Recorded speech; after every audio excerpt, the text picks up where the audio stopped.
नमस्कार मंडळी, स्वागत आहे तुमचं आपल्या आवडत्या आणि लोकप्रिय कसमाते अपडेट या न्यूज चॅनलवर। तर सध्या 2024 लोकसभा निवडणुकीचे वारे वाहत आहे आणि या रणधुमाळीमध्ये काँग्रेस की बीजेपी, आपला खासदार कोण आणि अशाच प्रकारचे प्रश्नांची उत्तर आपण या ठिकाणी जाणून घेणार आहोत। जनतेचा कौल काय आहे तर आपण या ठिकाणी आलो आहोत। मला वाटतं समोर इथे एक सलूनचं दुकान दिसतंय, इलेक्ट्रॉनिक दुकान आहे, तर जाऊया आपण त्यांनाच विचारूया। ताई नमस्कार, कसमाते मीडियाकडून आलोय आम्ही। तर सध्या आता 2024 लोकसभा निवडणुकीचे वारे वाहत आहे आणि काय वाटतं की या निवडणुकीमध्ये कोण येऊ शकतं? कोण निवडून येऊ शकतं हे नाही सांगू शकत आपण, पण लोकांनी असं चांगलं निवडून द्यायला पाहिजे की प्रगती व्हायला पाहिजे देशाची, गरीब लोकांची पुढे यायला पाहिजे, काहीतरी सुविधा करायला पाहिजे। नुसतं मग आले नेते येतात जातात ते काय। तरी आता केंद्रामध्ये बीजेपी आणि काँग्रेस हे दोन मोठे पक्ष उभे आहे कॉम्पिटिशनला, दोघांपैकी कोण येईल असं तुम्हाला वाटतंय? कोण यायला पाहिजे असं वाटतं? मग कोण यायला पाहिजे ते सांग। ते मी नाही सांगू शकत कोण यायला पाहिजे, पण चांगल्या ठिकाणी मतदान करून चांगला नेता यायला पाहिजे। बरोबर, ठीक आहे। आपले खासदार जे आहेत विद्यमान तर डॉक्टर सुभाष भामरे आणि दुसरे जे आता उभे आहेत तर ते म्हणजे शोभा बच्छाव, या डॉक्टर शोभा बच्छाव आहेत। तर दोघांपैकी आपला योग्य खासदार कोण असेल असं तुम्हाला वाटतंय? नाही सांगू शकत। नाही सांगू शकणार, ठीक आहे ताई, हरकत नाही। या इथे एक जवळ दुकान दिसतंय, मला वाटतं सलूनचं दुकान आहे। आज आपण या ठिकाणी येऊया। नमस्कार दादा। नमस्कार। एकदम निवांत बसले सगळे, काय म्हणजे वाट बघताय का तुम्ही कोणाची? लोकसभेची वाट बघतोय, वा। काय वाटतं सध्या या 2024 लोकसभेची रणधुमाळी चालू आहे आणि केंद्रामध्ये बीजेपी आणि काँग्रेस, बरोबर, कोण यायला पाहिजे? काँग्रेस यायला पाहिजे। काँग्रेसच काय यायला पाहिजे? त्यांनी आम्हाला 10 वर्षापासून फक्त बीजेपी वाल्यांनी गुलफ्या दिल्या, काय दिलं त्याच्या पलीकडे दुसरं? बीजेपी 2000वर समाधानी होत नाही शेतकऱ्यांची। ते दर 3 महिन्याला 2000 रुपये देतात, त्याच्यावर शेतकरीचा काय उदरनिर्वाह होऊ शकतो? तुम्ही कांद्याचे ऐन वेळेस भाव वाढतात त्यावेळेस तुम्ही निर्यात उठून देतात। कपाशीचा पहिला 10-12 हजाराचा भाव होता, आता तो कुठे त्यांनी 7000वर आणून ठेवला। पूर्वी 400 रुपयाला गॅस होता, आज गॅसची किंमत 1000 रुपये होऊन गेली। त्या महिलांनी काय करावं? बरोबर, पण आता असं पण म्हणू शकतो आपण तेवढी लोकसंख्या पण वाढलेली आहे आणि निर्यात बंदी तर उठवली ना तशी असताना? आता उठवली ना हो, आता उठवली। खतांच्या पहिले पूर्वी काय रेट होते? 700 रुपयाला बॅग होती, आज ती 1700 रुपयाला बॅग झाली। हे पैसे शेतकऱ्यांनी काय करावं?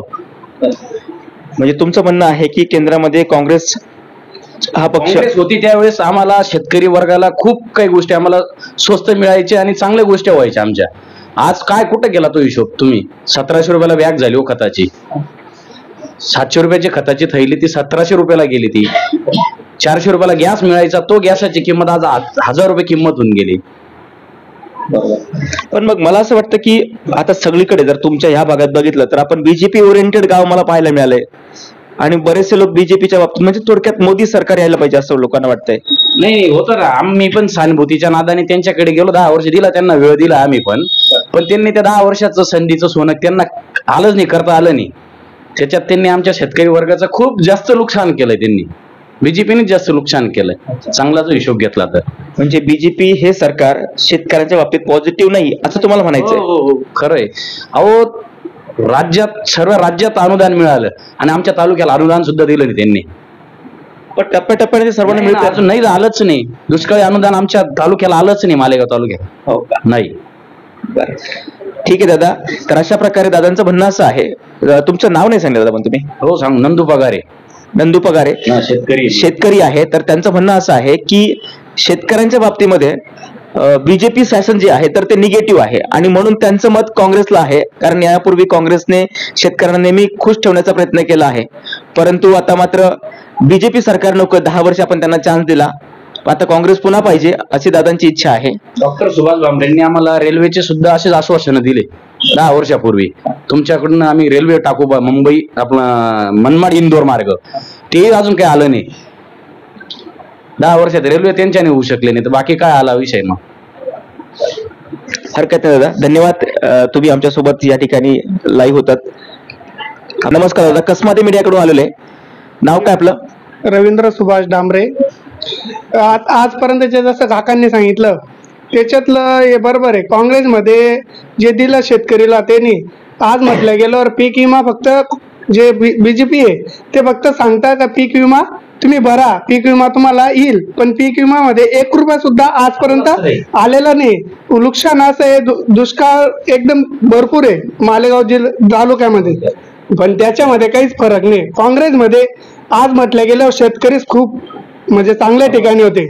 आज म्हटलं गेल्यावर युरियाची गोणी 150 रुपयाला होती, आज म्हटलं गेल्यावर 350 रुपयाला युरियाची गोणी 20 घ्यायला गेलं 850 रुपयाला होती, आज ती 1600, 1700, 1800 रुपयाला आहे. त्यामध्ये काहीच नाही. शेतकरी खूप हा बीजेपीच्या सरकारमध्ये मरतोय. जे काँग्रेसमध्ये होतं राज, ते शेतकरी पण चांगले होते, व्यापारी पण चांगले होते, सर्व गोष्टीला होते. आज म्हटलं गेल्यावर व्यापारी हा एकदम लो आहे, शेतकरी पण हा लो आहे, कारण सरकारच खूप बोगस आहे काँग्रेस बीजेपी. तुमचं काय म्हणणं आहे, केंद्रामध्ये बीजेपी यायला पाहिजे की काँग्रेस यायला पाहिजे? आज म्हटलं गेल्यावर काँग्रेसच यायला पाहिजे, बीजेपीने काहीही काम केलेलं नाही. आज म्हटलं गेल्यावर जोडग्या गावातला काहीच परिणाम नाही, पाणी सुद्धा नाही. आज म्हटलं गेलं विकत 60 रुपये टाकीने पाणी घ्यावं लागतं. आज सुभाष बाबांनी एवढं सांगितलं तो इकडून पाणी आणू जोडग्यात, तिकडून पाणी टाकू, पण आज म्हटलं गेल्यावर कोणत्याही पक्षाने काम केलेलं नाही जोडग्याला. मग आता केंद्रामध्ये बीजेपी की काँग्रेस? काँग्रेसच यायला पाहिजे आज म्हटलं गेल्यावर, कारण काँग्रेसचीच गरज आहे, कारण बीजेपी आणि शिवसेना काही काम करत नाही. धन्यवाद दादा, तुम्ही आमच्या सोबत होतात. काय वाटतं भाऊ, कोण यायला पाहिजे? नाव काय आपलं? भूषण पगार. भूषण पगार. हो. काय वाटतं की सध्या लोकसभा निवडणुकीचे वारे वाहत आहे आणि कॉम्पिटिशन मध्ये तुमच्याकडे डॉक्टर सुभाष भामरे आणि डॉक्टर शोभा बच्छाव या 2 मातब्बर अशा उमेदवारांची या ठिकाणी लढत आहे, आणि कोण येईल तुम्हाला असं वाटतंय? काँग्रेस.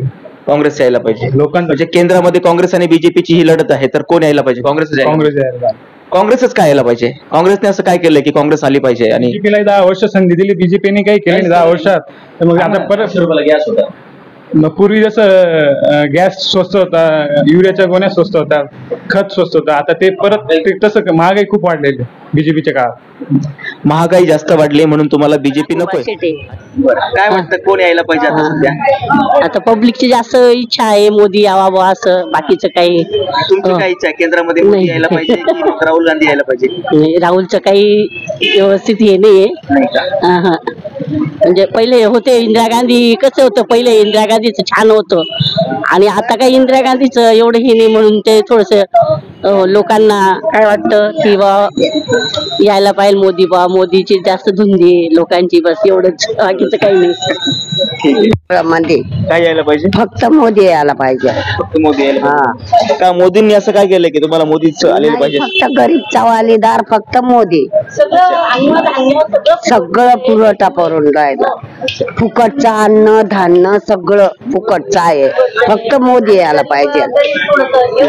पण हे तर सगळं आपल्या तिजोरीतून जातंय ना, आपण जीएसटी भरतो, टॅक्स भरतो, प्रत्येक वस्तूवर टॅक्स आहे, तर टॅक्स कुठून मिळते? नाही, फक्त मोदी यायला पाहिजे. आमच्या गरीबचं म्हणणं आहे, फक्त मोदी यायला पाहिजे. आजींचं म्हणणं आहे की फक्त मोदीच यायला पाहिजे केंद्रामध्ये, हरकत नाही. पण मग आता इथे आजी सध्या तुमच्या या मतदारसंघामध्ये डॉक्टर सुभाष भामरे बीजेपी कडून आहे, म्हणजे मोदी सरकारकडून आहे, आणि शोभा बच्छाव या काँग्रेस कडून आहे. मग शोभा बच्छाव आल्या पाहिजे की मग डॉक्टर सुभाष भामरे आले पाहिजे? फक्त सुभाष भामरे यायला पाहिजे. सुभाष भामरे ओके, यायला पाहिजे तुम्हाला? धुळे मतदारसंघात सुभाष बाबा 100% मोदी सरकार. काय वाटतं भाऊ तुम्हाला? मोदी सरकार. मोदी सरकारची महाविकास आघाडीचं सरकार यावं या उद्देशाने आमच्या तळागाळात जे लोकांच्या चर्चा होतात त्याच्यात असं सांगितलं जातं की बाबा आता बीजेपी नको, तर बीजेपी हटाव असं एक नारा आता सूर धरलेला आहे.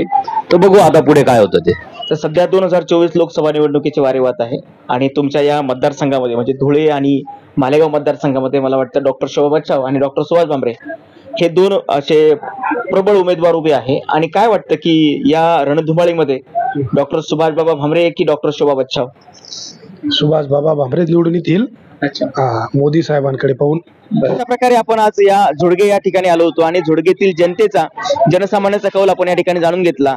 तुम्हाला देखील काय वाटतंय, केंद्रामध्ये काँग्रेस की बीजेपी? तुम्ही नक्कीच कॉमेंट बॉक्समध्ये टाकायला विसरू नका. कॅमेरामॅन चेतन सावंत, मी ज्ञानेश खरे, कसमादी एवढिया, मालेगाव.